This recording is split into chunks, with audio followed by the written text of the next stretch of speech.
I'm Logan Crawford, and right now on Spotlight, we delve into the mysterious and thought-provoking world of Yellow Tulips. It's written by a terrific author. Her name is Elizabeth Sesso. This captivating novel follows Anastasia as she grapples with a psychic's revelation about a past life, leading her on a journey of self-discovery, psychological exploration, and intertwined destinies. With its unique blend of intrigue, suspense, and introspection, Yellow Tulips keeps readers guessing with every turn of the page. We're delighted to have this very talented author join us here today on Spotlight. We thank the team at Atticus Publishing for helping us put her in the spotlight today. And we ask viewers like you to support authors like her by subscribing to our channel and by purchasing her wonderful book. The links are below this interview. Elizabeth, thank you so much for joining us here today on Spotlight. Well, you're welcome, Logan. This is such a terrific story. What inspired you to explore the concept of past lives? I like that question. And I think I am exploring past lives because Anastasia was told she has them. And I think when she was told that, it rocked her a little bit. So she had to find out more. But then she questions it and she seeks further help as well. She seeks help from a friend and she seeks help from a psychologist. But then I think that what she does is she explores further, but inside of herself. I think she no longer feels the need to question it anymore. Do you believe in past lives? Yes and no. I think for Yellow Tulips, I do. But personally, I don't know. Right. Because have they been proven? Is there any research out there that shows us, yes, we have past lives? There may be research out there, but if there is, I don't know of it. It's still an interesting and intriguing concept to explore, like you've done within the pages of this book. Why did you call it Yellow Tulips? I called it Yellow Tulips because there is such a thing as yellow tulips. They do exist. But more importantly is the color of the tulips.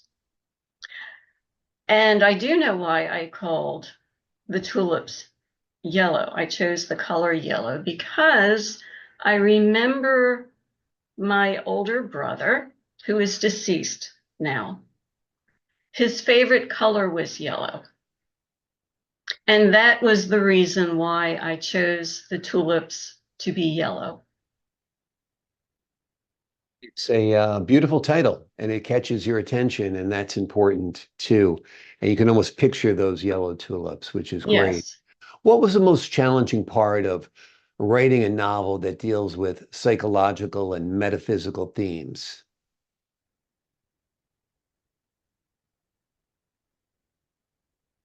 Well, the characters have to look inside of themselves.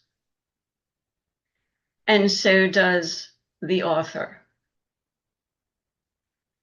And those facets are two separate things. The characters have introspection, and so does the author. The author has introspection. Does the introspection from the character and the author come together? Yes and no. I think there is a fine line between the two. Absolutely. And the psychological aspects in the book come from some studies that I have had done. And also, my father became a psychologist after I was born. So it may be just a part of my background at home, having had been brought up by a psychologist. Is Anastasia a little bit you? That is another very good question. I think yes and no. She may be, she may not be. She is a writer, and her focus is on biographies. She comes into a conflict with what person she should do next for a biography. And she questions herself and she ponders, and then suddenly she knows who she wants to write about next. And she's a good biographer too, because she had won an award for biography. Wonderful. Wonderful. Let's give the folks an overview of the story. I did a little bit in the introduction, but I'm sure you do a better job at it. Just give us a brief overview of the story of Yellow Flowers. Yellow Yellow Tulips. Tulips. Yeah. Right.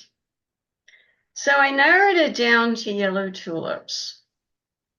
However, the book isn't about yellow tulips. I mean, it's not about how to plant yellow tulips or how much water you have to give yellow tulips.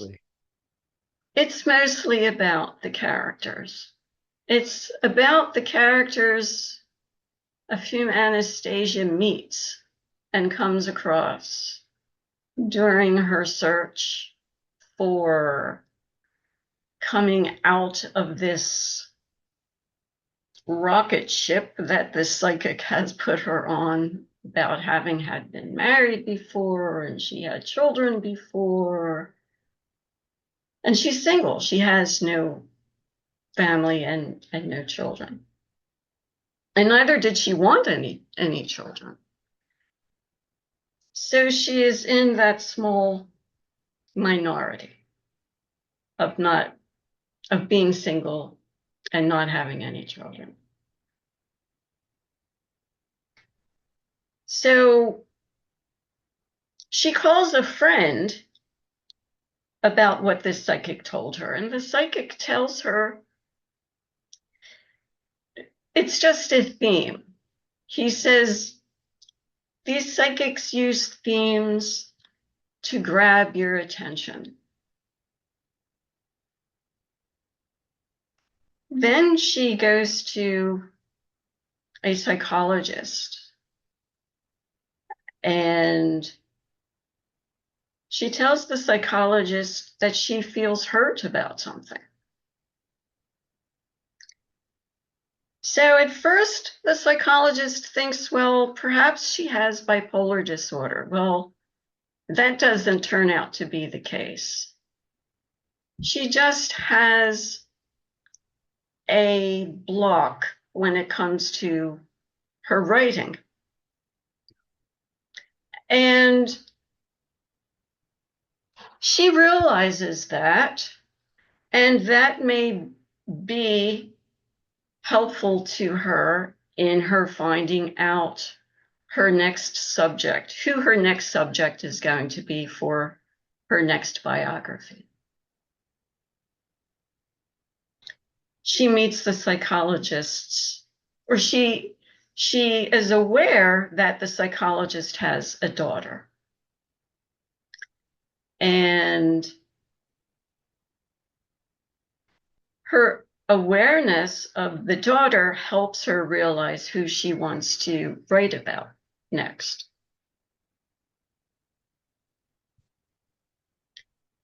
So then she decides to gather research about her next biography. And she travels out of the country to see someone who knew this person. But what happens is while on her trip, she gets sick. And then she gets better, but then the person who she was planning to meet cancels the meeting because of a problem that he has, a business matter that he has to take care of. So she returns back to the States, and then he contacts her. He apologizes to her, and he says, we'll meet in New York City. So they meet, and she gathers some information about this person.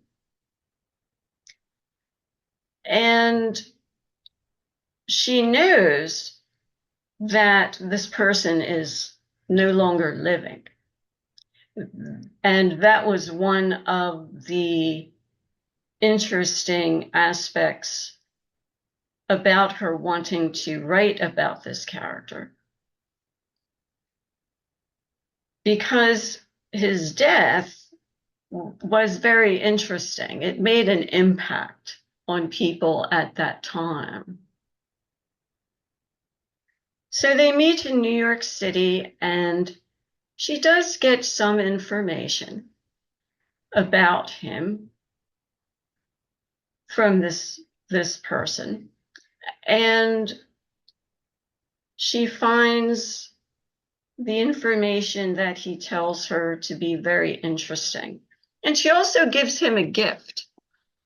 She presents at the meeting that they are having, at their lunch meeting. It's a lunch meeting. And she presents him a gift that she purchased for him, and it's a watch. And he appreciates it very much. And she had bought the watch. She had purchased the watch in Atlantic City. And he appreciates it. And she also ponders on something that he tells her at the end of the meeting that she finds very interesting. So hopefully in the future, we'll find out more about her.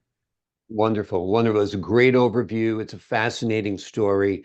The name of the book is Yellow Tulips. It is a captivating novel that follows Anastasia as she grapples with a psychic's revelation about a past life, leading her rather on a journey of self-discovery, psychological exploration, and intertwined destinies. It is a fascinating book. You will love it. You will want to keep on turning those pages until it is done, and then you'll be looking for more. Thank you so much for joining us here today, Elizabeth. We appreciate your time. You're very welcome, Logan. Great speaking with you. I appreciate your candor, your insight, and your stories that you shared with us. To the folks at home, I'm Logan Crawford, thanking you for your time this time. Until next time on Spotlight.